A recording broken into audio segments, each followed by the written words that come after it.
Brazilian prosecutors have accused the Speaker of the lower house of Congress, Eduardo Cunha, of keeping millions of dollars in foreign bank accounts. They said the money was obtained illegally and not declared. He denies the charges and says he is being unfairly targeted by the prosecutor's office. Mr Cunha has been leading calls for the impeachment of President Dilma Rousseff, but he is now facing calls from other parties to step down. As Speaker of the Chamber of Deputies, he holds the power to allow impeachment proceedings against Ms Rousseff.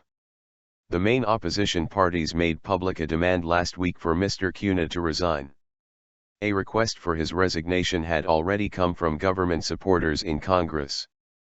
Mr Cunha is being investigated for alleged corruption in a kickback scheme at the state-run oil company, Petrobras. Money obtained illegally. Brazil's Supreme Court ruled on Thursday that the prosecutor's office was allowed to investigate allegations of corruption against Mr Cunha.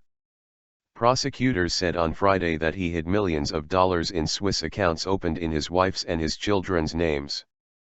There is sufficient proof that the foreign bank accounts were not declared and that at least in relation to Eduardo Cunha the money was obtained illegally, said a prosecutor's office statement.